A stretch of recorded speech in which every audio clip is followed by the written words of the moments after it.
Hey, bonjour à tous, ici Renaud Richer, naturopathe, coach, conférencier, formateur et concepteur de produits de santé naturelle. On est de retour dans cette série vidéo pour vous aider à vivre de la naturopathie, à développer votre activité. Et aujourd'hui, on va parler de sous, de pépettes, d'argent, de flouze, comme vous voulez. J'espère que vous êtes à l'aise avec le sujet de l'argent parce que c'est un sujet important, notamment quand on veut gagner sa vie. Gagner sa vie, ça veut dire avoir des sous qui rentrent dans notre compte pour pouvoir payer nos loyers, nos factures, notre alimentation et notamment au travers de choses qu'on propose et qu'on vend à nos clients dans le cadre de notre activité.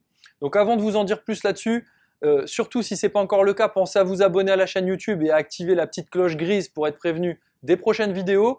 Pensez aussi à télécharger le e-book sur les 7 erreurs à éviter qui empêchent 99% des naturopathes que je rencontre de gagner leur vie et de vivre de leur activité pleinement, en tout cas confortablement.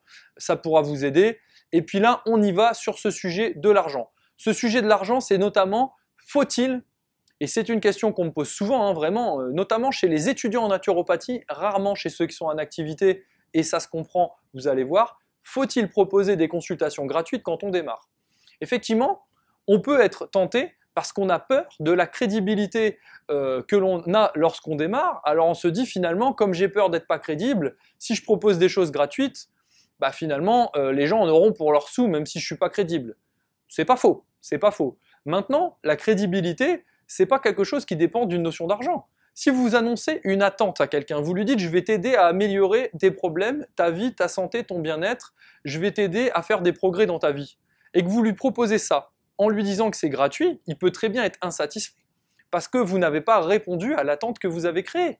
Vous avez annoncé des choses, vous n'avez pas livré la valeur en échange de ce que vous avez annoncé. Et donc, ça va poser un problème peut-être plus important que si vous aviez livré la valeur et facturé très cher. Donc, c'est pour ça que faire des consultations gratuites, c'est une très bonne façon de démarrer parce que c'est vrai qu'on ne se met pas la pression. On se dit à partir du moment où c'est gratuit, finalement, le niveau d'attente des personnes et surtout le niveau de tolérance des gens sera un petit peu plus élevé. Voilà, c'est la tolérance qui sera un petit peu plus élevée. C'est vrai, c'est un fait, quand on ne paye pas, on est quand même un petit peu plus tolérant. Mais j'ai vu des gens insatisfaits d'une prestation gratuite, honnêtement. Moi-même, il m'est arrivé de faire des prestations gratuites et où les gens avaient un niveau d'attente supérieur à quand je fais payer. Et du coup, ça m'a énormément amusé parce que j'ai l'habitude de fournir, comme je vous l'ai déjà partagé, plus de valeur ajoutée que ce que j'ai vendu. Même quand je propose une prestation gratuite et que j'explique ce qu'elle contient, je m'arrange toujours pour fournir plus de valeur que ce que j'avais annoncé. Et ben, des fois, même quand la prestation est gratuite, on peut avoir une personne qui a un niveau d'attente extrêmement élevé. Donc ça ne veut pas dire que vous allez être plus crédible et que ce sera plus facile et que le niveau d'attente de la personne en face sera plus faible et donc votre capacité à satisfaire sera plus grande. Absolument pas. Par contre, effectivement, vous-même, si vous êtes un petit peu pour le moment pas très à l'aise avec le fait de facturer parce que vous n'êtes pas encore sûr vraiment de la valeur ajoutée que vous pouvez transmettre aux personnes dans le cadre de votre consultation et de votre accompagnement, bah, peut-être le fait de faire des choses gratuites va vous permettre de passer à l'étape d'agir, c'est-à-dire de faire, et puis vous allez vous rendre compte que finalement ça se passe très bien, puisque honnêtement il ne va pas vous falloir 50 consultations gratuites pour pouvoir vous mettre en jambe et vous rendre compte que ce que vous proposez est efficace. Après, si ce que vous proposez n'est pas efficace, il faut retourner vers votre formation et voir avec eux pour ajuster peut-être certains enseignements, demander des choses complémentaires, demander un suivi pour aller chercher et creuser des sujets plus loin si vraiment vous arrivez pas à être compétent dessus parce que ce qui vous a été enseigné est trop superficiel, ou bien vous n'avez pas appris certains sujets qui sont essentiels, peu importe. Donc dans ces cas-là, faites un petit feedback à la formation et voyez avec eux s'ils peuvent peut-être améliorer un petit peu certaines choses et vous accompagner là puisque vous êtes en galère pour commencer à exercer. En tout cas, en dehors de ce genre de choses, vous pouvez très bien commencer en facturant. Il n'y a aucun souci, vous pouvez très bien facturer un peu moins cher, vous pouvez très bien faire gratuitement pour vous mettre en jambe, mais assez vite, il va falloir commencer à tarifer. Parce que si vous commencez à faire beaucoup de gens gratuits, et même si vous générez beaucoup de satisfaction, ces gens-là vont dire en plus, ils vont être très contents de se vanter qu'ils ont eu la consultation gratuite. Encore plus s'ils sont contents, ils disent en plus, moi je les connais, j'étais dans les premiers clients, donc j'ai une consultation gratuite. Quand on fait ça, il est difficile que la personne à qui on a dit ça, même si on lui a recommandé vos services, ne se dise pas, moi je vais payer alors que d'autres l'ont eu gratuit. Et donc ils vont gratter et vous allez devoir faire moins cher. Donc honnêtement, le plus intéressant, c'est de dire, peut-être je me fixe quelques consultations gratuites, mais toujours dire aux gens, ça vaut combien ce genre de consultation. Non pas ça vaudra ça quand je serai compétent, non, normalement ça vaut tant. Par contre, comme je viens d'être diplômé, je me suis mis un petit challenge que pendant un mois, je faisais des consultations gratuites vraiment pour me mettre en jambe, pour faire plaisir à des gens, me faire un petit peu connaître. Et si vous transmettez l'information comme ça, les gens savent que à l'avenir, ce ne sera pas ce prix-là. Vous leur direz à l'avenir, ce sera 50, 60, 80, 100 euros. C'est vous qui déterminez votre prix. Mais vous l'annoncez. Vous dites normalement, mon vrai prix, c'est ça. Et là, en fait, parce que ça me fait plaisir et pour me lancer, j'ai décidé d'accompagner des personnes, leur faire découvrir la naturopathie, ça fait partie de mes valeurs, de transmettre, de partager, d'être dans la bienveillance. Et puis si des gens peut-être n'avaient pas les moyens de tester, bah voilà, j'ai envie de leur faire gratuitement parce que pour me lancer, ça me fait plaisir d'être dans cet état d'esprit et dans cette démarche. Vous annoncez, ça devrait valoir tant.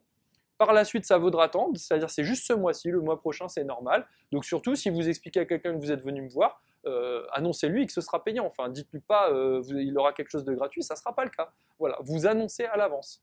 Et en tout cas, encore une fois, que ce soit gratuit ou pas, faites attention au niveau d'attente que vous fixez. Et surtout, arrangez-vous pour transmettre plus de valeur que les attentes que vous avez posées. Puisque c'est ça qui va générer beaucoup de satisfaction et de fidélisation de la part des gens et qui vont vous recommander. C'est absolument pas le fait qu'ils aient payé pas cher. Honnêtement, les gens, moi en tout cas ceux que je rencontre, et pour avoir fait beaucoup de salons bio, beaucoup de salons bien-être, énormément de conférences, et avoir formé pas mal de gens à la naturopathie, être intervenu auprès de franchement de centaines de naturopathes, que ce soit comme ça lors de certains échanges, au travers de webinaires, conférences et au travers d'accompagnements individuels et de formations, honnêtement ce que je constate, c'est que ce qui est très important, c'est de fournir plus de valeur ajoutée que ce qu'on a annoncé, et c'est surtout d'y mettre une intention très forte.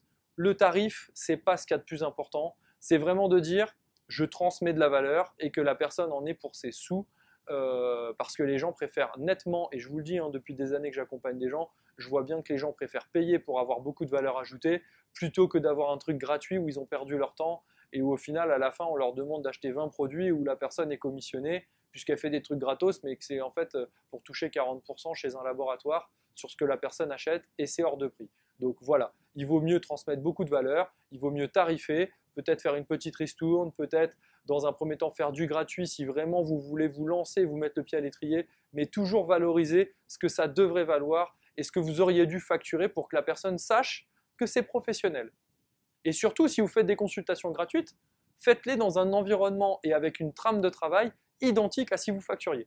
Surtout pas faire quelque chose dans un environnement informel, un peu comme si parce que c'est gratuit, on est dans le canapé, on discute, voilà, sur un coin de table, je vous donne un petit conseil. Non, non, on fait quelque chose de professionnel, sinon on n'est pas en train de démontrer son expertise, on n'est pas en train de générer de la recommandation, de la fidélisation, et on n'est même pas en train de se confronter à la réalité, puisque soi-même on est dans un cadre informel où on ne se met pas de pression, alors qu'en réalité, on est en train de devenir professionnel. On ne va pas faire des consultations gratuites toute notre vie. On en fait un laps de temps pour se tester en conditions réelles et voir exactement si on va être compétent, comment ça se passe, est-ce qu'on n'est pas trop anxieux, est-ce qu'on arrive à bien répondre aux questions, est-ce qu'on a toutes les solutions ou alors est-ce qu'il y a encore des choses à potasser pour peaufiner nos connaissances, nos compétences, etc. etc. Voilà, j'espère que cette vidéo vous aura aidé. En tout cas, si c'est le cas, pensez à mettre un petit pouce vers le haut, ça fait toujours plaisir. Vous êtes nombreux à mettre des commentaires et à mettre des pouces et à me contacter ensuite par email ou dans les réseaux sociaux. Ça me fait énormément plaisir, franchement, c'est un bonheur. Surtout que vos commentaires sont toujours très pertinents et vous me demandez toujours des choses pour vous aider que moi je trouve particulièrement intéressantes et je sais que ça aide aussi d'autres personnes. Donc continuez à le faire. Jusqu'à ma prochaine vidéo, je vous dis portez-vous bien, continuez à croire en vos rêves, continuez à croire qu'on peut vivre de la naturopathie, même si vous avez besoin de commencer en faisant du gratuit, ça ne veut pas dire qu'il y aura un souci, au contraire, valorisez ce que vous transmettez, même si c'est gratuit, et je vous dis à très vite les amis.